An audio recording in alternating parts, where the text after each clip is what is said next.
Hello friends, तो आज के इस वीडियो में हम लोग बिहार डीएलएड के परीक्षा 2 तारीख चौथा महीना 2025 का क्वेश्चन देखने वाले हैं। ठीक ना। तो चलिए प्रीवियस ईयर क्वेश्चन देखने वाले हैं। तो चलिए देखते हैं। देखिए 1 नंबर सवाल में आपका क्या कह रहा है।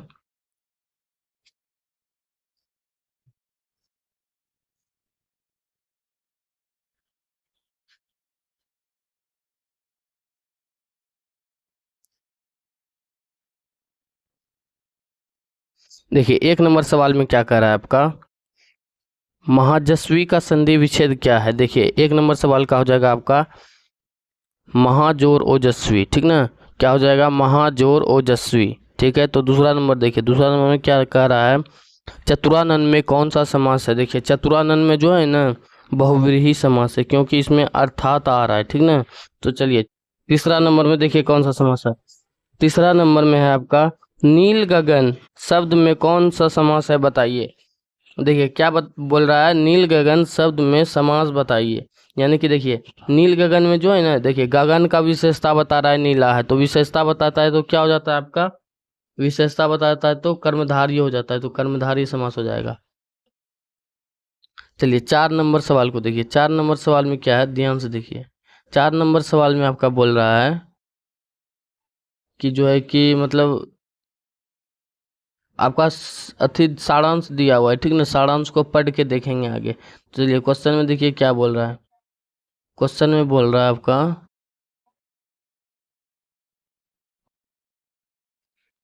क्वेश्चन में बोल रहा है पांडव युद्ध टालने के लिए किस हद तक समझौते करने के को तैयार थे। यानी कि देखिए पांडव जो है ना 5 गांव लेकर जो है कि युद्ध को टालने के लिए तैयार था। समझ गए ना। फिर उसके बाद देखिए 5 नंबर में क्या है, ध्यान से देखिए। हम लोग दिल्ली घूमने गए और वहाँ 4 दिन रहे। यानी कि देखिए और आ गया ना, इसमें और आ जाता है ना तो क्या हो जाता है, संयुक्त वाक्य हो जाता है। समझ गए ना।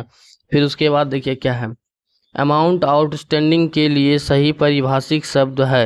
यानी कि देखिए अमाउंट आउटस्टैंडिंग के लिए ना सही पारिभाषिक शब्द आपका क्या हो जाएगा, सी नंबर, बकाया राशि। ठीक है। तो 7 नंबर सवाल को देखिए। 7 नंबर सवाल को ध्यान से देखिए। 7 नंबर सवाल में क्या है, ध्यान से देखिए। 7 नंबर सवाल में आपका कह रहा है, 7 नंबर सवाल में आपका कह रहा है निम्नलिखित में से सकर्मक क्रिया का उदाहरण है, बताइए। सकर्मक क्रिया का कौन उदाहरण है। देखिए राम हंसता है, देखिए क्या का जवाब नहीं मिल रहा है। पक्षी उड़ता है, क्या का जवाब नहीं मिल रहा है। राहुल सो रहा है, क्या का जवाब नहीं मिल रहा है। इसमें देखिए अंजलि पत्र लिख रही है, यानी कि अंजलि क्या कर रही है, अंजलि पत्र लिख रही है। तो क्या हो जाएगा आपका आंसर, यही हो जाएगा डी नंबर। ठीक ना।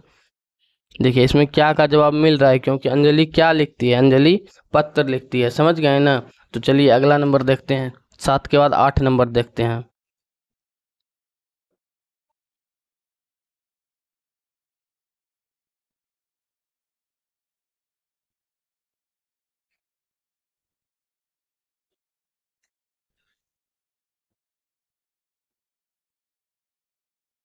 देखिए 8 नंबर में क्या है, ध्यान से देखिए।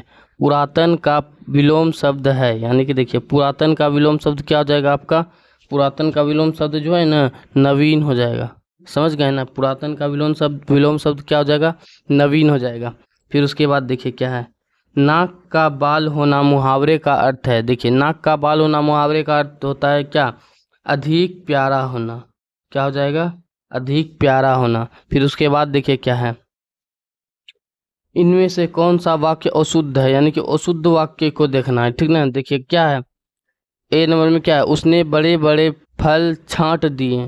ठीक ना। क्या है, ए नंबर में उसने बड़े बड़े फल छांट दिए। अशुद्ध वाक्य छांटना है। देखिए ये ठीक है, ए नंबर मेरा ठीक है, शुद्ध है।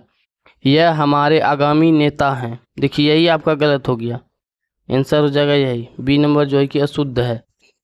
ठीक ना। चलिए इसके बाद देखिए 11 नंबर देखिए। 11 नंबर में क्या दिया हुआ है, ध्यान से देखिए। 11 नंबर में दिया हुआ है संज्ञा के कार्य करने वाला पद समूह को कहते हैं। देखिए संज्ञा के कार्य समूह को मतलब संज्ञा के कार्य करने वाले पद समूह को क्या कहते हैं हम लोग, संज्ञा पदबंध कहते हैं। समझ गए ना, क्या बोलते हैं, संज्ञा पदबंध बोलते हैं। चलिए 12 नंबर सवाल को देखते हैं। 12 नंबर सवाल में देखिए क्या है, 12 नंबर सवाल में है, क्रिया के जिस रूप से भाव की प्रधानता होती है वह क्या कहलाता है। देखिए, जिससे भाव का प्रधानता होता है भाववाच्य होता है, और जिससे देखिए जिससे कर्म का प्रधानता होता है कर्मवाच्य हो जाएगा, और जिससे क्रिया प्रधानता होगा क्रिया हो जाएगा, जिससे सब्जेक्ट यानी कि कर्ता प्रधानता होगा तो कृतवाच्य हो जाएगा। समझ गए ना। तो चलिए 13 नंबर सवाल को देखिए। 13 नंबर सवाल में क्या दिया हुआ है, ध्यान से देखिए।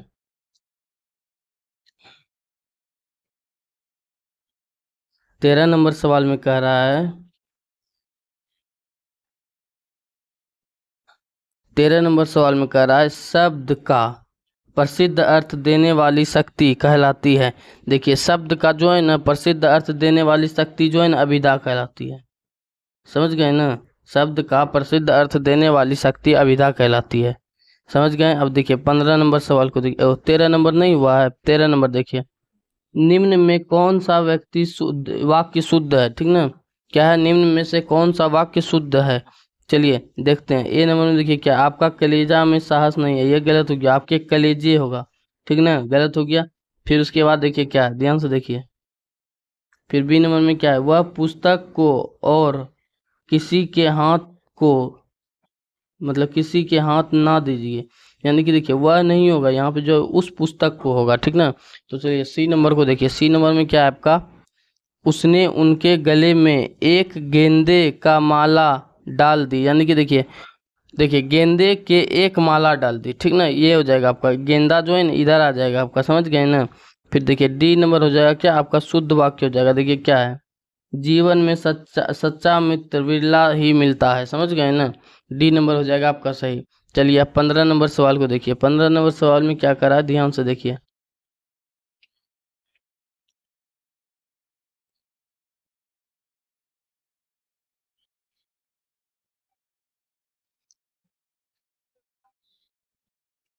देखिए 15 नंबर सवाल में क्या कह रहा है, 15 नंबर सवाल में कह रहा है, मुख्यार्थ और लक्ष्यार्थ की अपेक्षा अधिक सूक्ष्मता और रमणीयता किस अर्थ में रहता है। देखिए यह जो है ना किस अर्थ में रहता है ये पूछ रहा है, तो क्या हो जाएगा इसका आंसर बताइए तो आप लोग। व्यंग्य हो जाएगा, व्यंग्य, ठीक ना, डी नंबर हो जाएगा। ठीक, फिर उसके बाद देखिए 16 नंबर क्या है, काव्य में जहाँ शब्द के कारण रमणीयता हो और शब्द परिवर्तन से काव्य सौंदर्य क्षीण हो जाए, अक्षीण हो जाए, क्या कहलाता है। तो देखिए क्या हो जाएगा आपका आंसर में, सी नंबर हो जाएगा, शब्दालंकार हो जाएगा। समझ गए ना। फिर 17 नंबर सवाल को देखिए। 17 नंबर सवाल में क्या है, ध्यान से देखिए। 17 नंबर सवाल में कह रहा है आपका, जहाँ अप्रस्तुत का प्रस्तुत में निषेध रहित आरोप किया जाए, निषेध रहित आरोप किया जाए, वहाँ डैश अलंकार होता है, वहाँ कौन सा अलंकार होगा। तो चलिए देखते हैं। देखिए ये 17 नंबर का क्या हो जाएगा आपका आंसर, ध्यान से देखिए।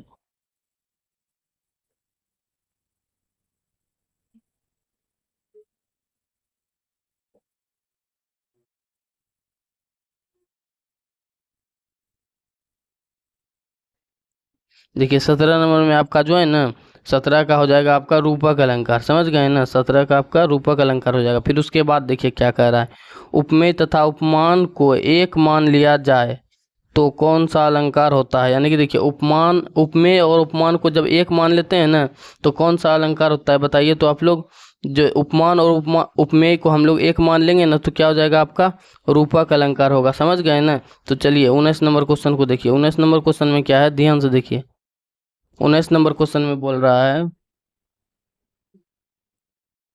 खिले हजारों चांद तुम्हारे नैनों के आकाश में, इनमें से कौन सा अलंकार है। देखिए क्या बोल रहा है, खिले हजारों चांद तुम्हारे नैनों के आकाश में, तो इसमें कौन सा अलंकार हो जाएगा। देखिए इसमें भी जो है कि रूपक अलंकार हो जाएगा। समझ गए ना, इसमें भी रूपक अलंकार हो जाएगा।